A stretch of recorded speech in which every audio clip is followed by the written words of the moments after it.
Students, मैं doctor Dilip Singh एक बार फिर मेरे channel study with doctor Dilip में स्वागत करता हूं आप सबका। तो जैसा कि हमने लास्ट लेक्चर्स में लास्ट सीरीज में पढ़ा CRM, अब हम लोग एक नई प्लेलिस्ट के साथ चलेंगे और उस सीरीज का नाम है 0 to Pro। इसमें हम लोग बिजनेस एलिमेंट्री स्टैटिस्टिक्स के बारे में पढ़ेंगे। As you all know that कि मेरे साथ बहुत सारी डिफरेंट यूनिवर्सिटीज़ के स्टूडेंट्स भी जुड़े हुए हैं, तो बहुत सारे लोगों का ये एक सजेशंस था कि सर आप स्टैट्स के क्वेश्चंस लीजिए, उसमें उनको प्रॉब्लम्स आ रही थी। तो हम लोग स्टैटिस्टिक्स चालू किए हैं, जो इस पूरी सीरीज में जर्नी में हम लोग कवर करने वाले हैं। उस टॉपिक के मैं आपको नाम बता देता हूँ। कोरिलेशंस पढ़ेंगे हम लोग, रिग्रेशंस पढ़ेंगे, टाइम सीरीज पढ़ेंगे और इंडेक्स नंबर पढ़ेंगे। मैं अपने जितने भी मेरे बच्चे हैं उनसे मैं रिक्वेस्ट करूंगा कि चैनल को लाइक, सब्सक्राइब और कमेंट से मुझसे आप बात भी कर सकते हो। तो अभी कुछ जस्ट ये स्टार्टिंग है। आज हम लोग लेक्चर नंबर 1 स्टार्ट करने वाले हैं, इंडेक्स नंबर।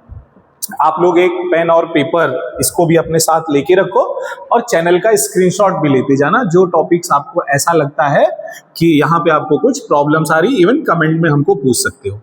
तो सबसे पहले बिफोर एनी फर्दर डिले हम लोग स्टार्ट करते हैं कि एक्चुअल में इंडेक्स नंबर होता क्या है। अगर हम बात करें कि व्हाट इज इंडेक्स नंबर, आपने रोजमर्रा की बातों में ऐसे बहुत सारी चीजें देखी होंगी कि बोलते हैं कि BSc का इंडेक्स ऐसा गया, NSC का इंडेक्स ऐसा आया। तो उसी को हम लोग जानेंगे, इतना डीप में नहीं, बट हम लोग ये समझ जाएंगे कि इंडेक्सिंग होता क्या है। एक्चुअली देखो, जब भी हमारा फिनेंस मिनिस्टर बजट वगैरह देती है तभी भी बताते हैं कि ये इंडेक्स इतना हो गया, ये इंडेक्स एक्चुअली होता क्या है। जब टाइम के साथ उसकी प्राइस एंड क्वांटिटी में जो चेंजेस आता है, नॉर्मली उसी को हम क्या बोलते हैं, इंडेक्सिंग बोलते हैं। इसमें हम लोग क्या क्या चीजें इंडेक्स नंबर के अंदर हम लोग कैलकुलेट कर सकते हैं।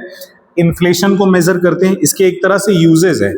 अगर हम बात करें तो इसमें हम लोग इन्फ्लेशन को मेजर करते हैं, किसी भी कंट्री का, किसी भी स्टेट का। हम लोग सैलरी में जो DA कैलकुलेट करते हैं, डेली अनाउंसेस, वो सारी चीजें देखते हैं। इकोनॉमिक ग्रोथ को हम लोग देखते हैं बेटा, इकोनॉमिक ग्रोथ। और एक सबसे इंपॉर्टेंट बात हो जाती है कि बेटर बिजनेस में बेटर डिसीजन के लिए भी हम लोग इंडेक्स नंबर का यूज करते हैं।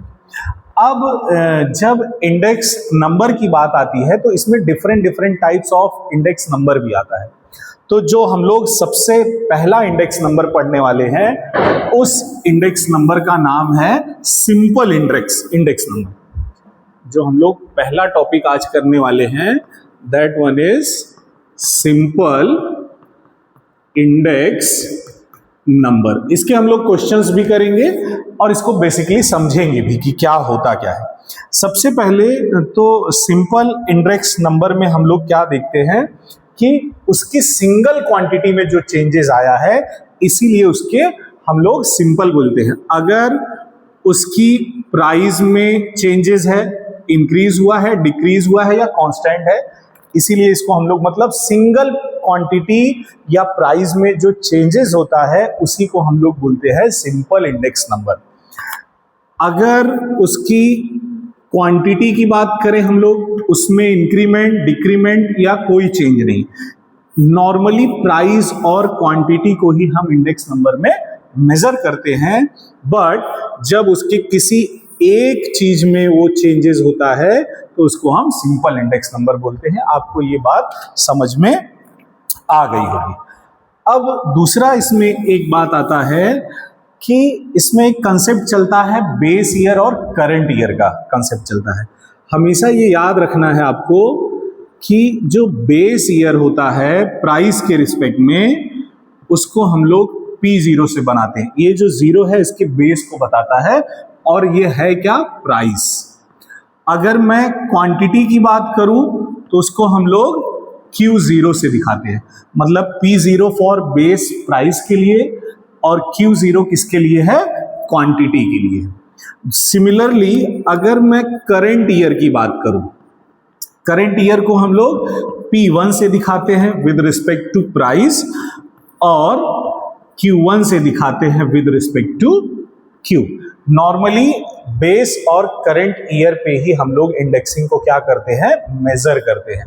तो आई होप आपको सिंपल इंडेक्स में ये समझ में आ गया होगा कि बेस ईयर क्या है और करंट ईयर क्या है।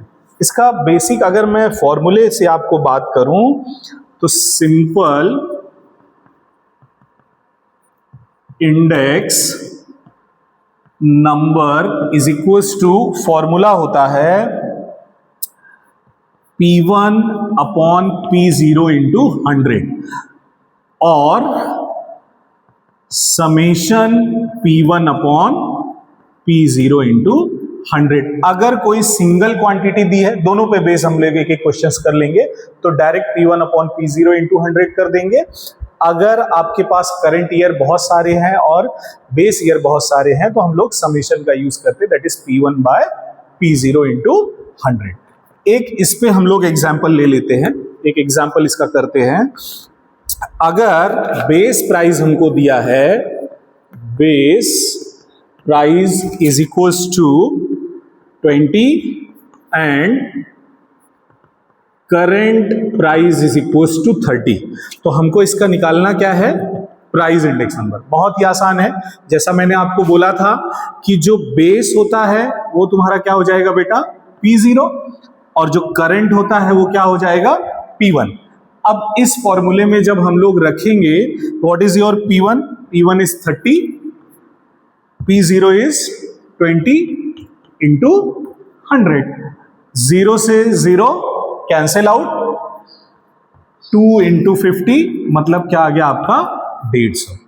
इट मीन्स व्हाट कि अगर बेस ईयर में, अगर मैं एग्जांपल लेके बात करूं कि 1 kg राइस का प्राइस 20 रुपीज था, अगर उसके एक साल बाद 2015 में उसी राइस 1 kg राइस का प्राइस 30 रुपीज हो गया, तो ऑब्वियसली उसमें इंक्रीमेंट कितने परसेंट का हो गया, 50% का इंक्रीमेंट आ गया। इसी को हम लोग प्राइस इंडेक्स नंबर बोलते हैं। आई होप आपको ये बात समझ में आई होगी कि हम लोग सिंपल इंडेक्स नंबर किस तरह से फाइंड आउट करते हैं। आज के लेक्चर में इतना ही हम करेंगे। नेक्स्ट लेक्चर में जो यूनिवर्सिटी बेस्ड सबसे इंपॉर्टेंट टॉपिक है, इसको आप स्टार मार्क अभी करके रखिए, इस पे बेस्ड एक हम बड़ा क्वेश्चंस करेंगे कि कैसे डिफरेंट ईयर्स के प्राइस हमको दिया होता है, बेस ईयर और करंट ईयर का, और किस तरह से हम लोग कैलकुलेट करते हैं। आज के लेक्चर में बच्चों बस इतना ही। आई होप आपको ये लेक्चर समझ में आया होगा। लेक्चर को लाइक और सब्सक्राइब करना बिल्कुल ना भूलें। थैंक यू, जय हिंद।